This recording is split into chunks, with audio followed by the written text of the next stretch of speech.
Paz do Senhor. Vamos ler hoje um pouco do Evangelho de Mateus, capítulo 8, que a epígrafe da palavra fala sobre a cura de um leproso.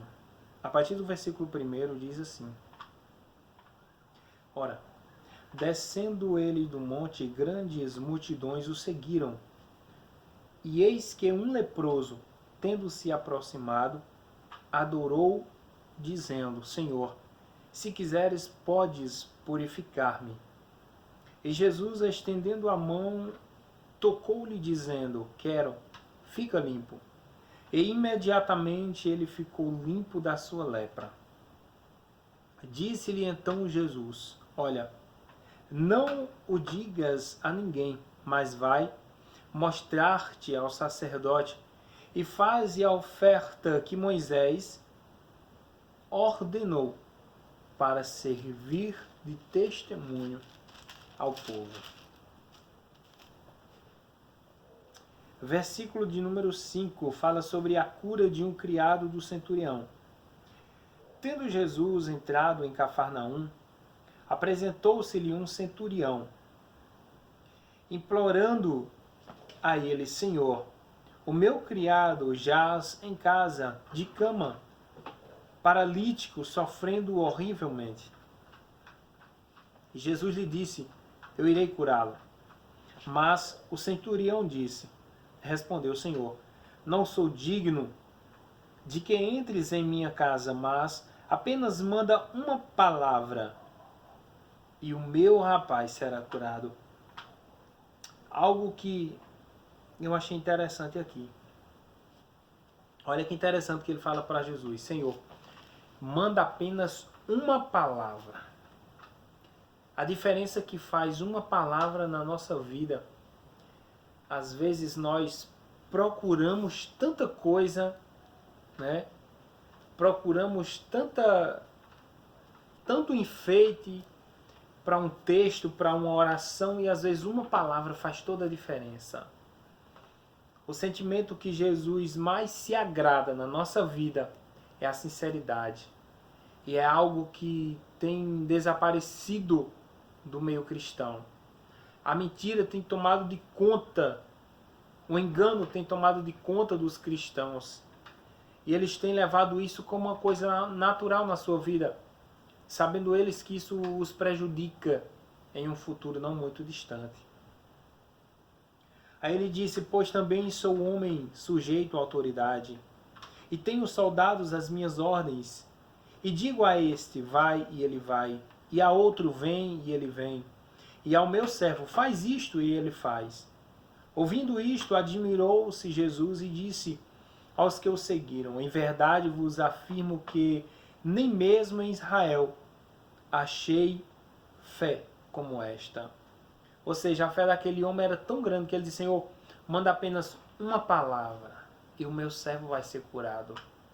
Eles criam que Jesus poderia mudar a história do servo dele. Aí ele diz no versículo 11: Digo-vos que muitos virão do Oriente e do Ocidente e tomarão lugares à mesa com Abraão, Isaque e Jacó no reino dos céus. Ao passo que os filhos do reino serão lançados para fora nas trevas. Ali haverá choro, ranger de dentes. Então disse Jesus ao centurião: Vai-te, e seja feito conforme a tua fé. E naquela mesma hora o servo foi curado. Por que ele disse que muitos virão do Oriente e do Ocidente e tomarão lugar com Abraão, Isaque e Jacó no reino dos céus? Porque quando ele veio à terra, ele veio para um povo específico, mas ele foi rejeitado. E a partir do momento que ele foi rejeitado, a Bíblia diz que Deus ele deu a oportunidade a todas as nações por causa dessa falha do povo dele. Que oportunidade foi essa? Em que qualquer um que receber a Cristo como seu único e suficiente Salvador, a Bíblia diz que foi-lhe dado o poder e autoridade de serem feitos filhos de Deus. Nós somos hoje filhos de Deus porque reconhecemos Ele como nosso Salvador. Porque o povo que Ele veio, a nação que Ele veio específica para esta nação, o rejeitou. Por isso Ele nos fez os seus filhos, nós que aceitamos a Ele, que o recebemos como nosso Salvador. Amém? Aí ele diz assim: ao passo que os filhos do reino serão lançados para fora, nas trevas, e ali haverá ranger de dentes e choro. Por que ele fala isso? Porque aqueles que ele escolheu, que era para estar com Abraão, com Isaac e Jacó, foi os que rejeitaram ele, vão ser lançados no inferno, vão sofrer por causa disso. Né? Aí ele diz: então disse Jesus ao centurião: vai-te e seja feito conforme a tua fé. Porque Jesus viu a fé daquele homem e sabia que ele acreditava no milagre. Por isso ele disse: vai e seja feito conforme a tua fé. Depois que Jesus terminou isso, ele continua dizendo: tendo Jesus chegado à casa de Pedro, viu a sogra deste acamada, ou seja, doente, e ardendo em febre. Mas Jesus tomou-a pela mão e a febre a deixou. E ela se levantou e passou a servir. Outra coisa interessante, ele só fez pegar ela pela mão. Imediatamente ela foi curada, instantaneamente. Ou seja, o que é que isso traz para mim e para a tua vida como uma grande reflexão? É que o nosso encontro com Jesus muda toda a nossa vida. Apenas o nosso encontro. Intimidade. Quanto mais próximos de Deus, mais a cura, o milagre e o poder se intensifica nas nossas vidas.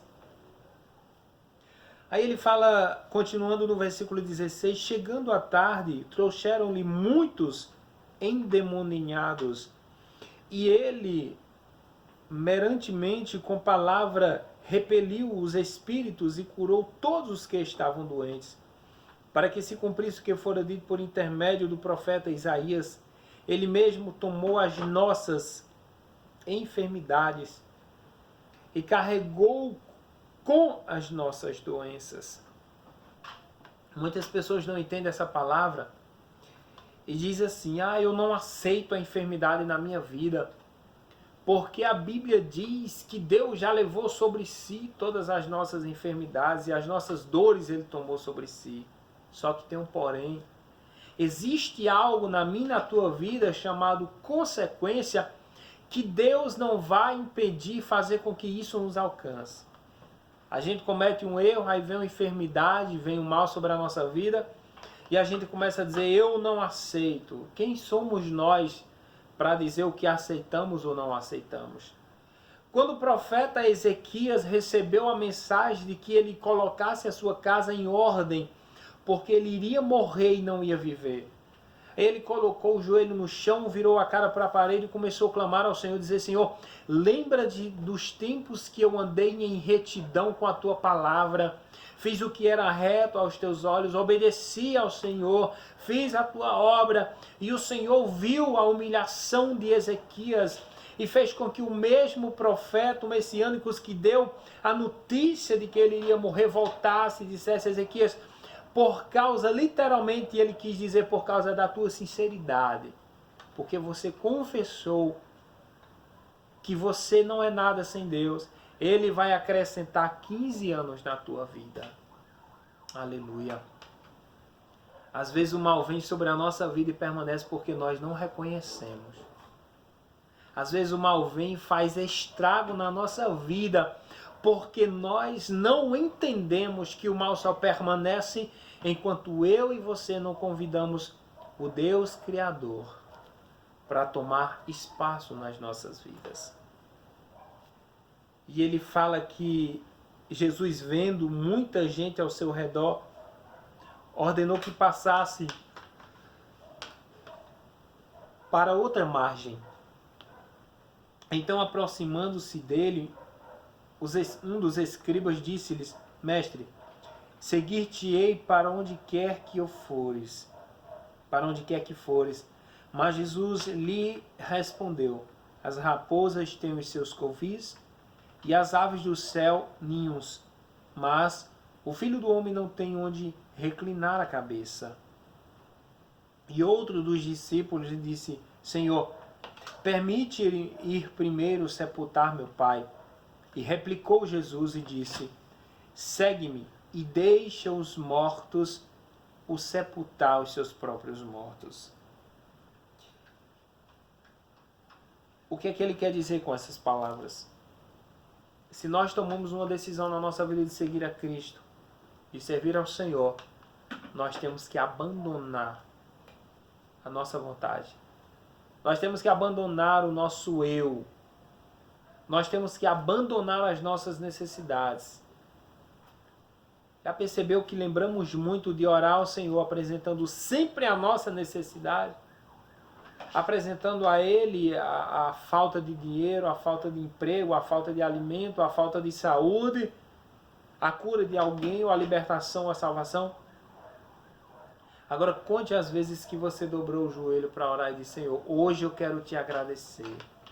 Hoje eu quero te adorar pelo que tu és, e não por aquilo que o Senhor faz. Falta muito isso em nós.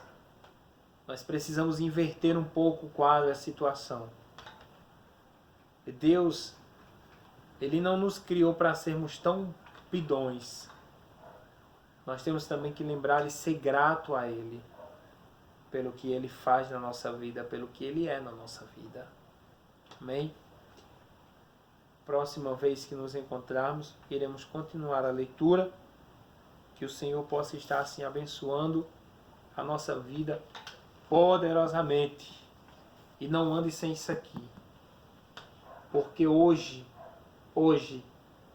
é a nossa identidade como cristão, é a Bíblia Sagrada. Muitos têm abandonado a palavra do Senhor para viver os seus próprios prazeres, para viver as suas vontades. Esquece que vão pagar um preço muito grande por isso. Que Deus te abençoe em nome de Jesus.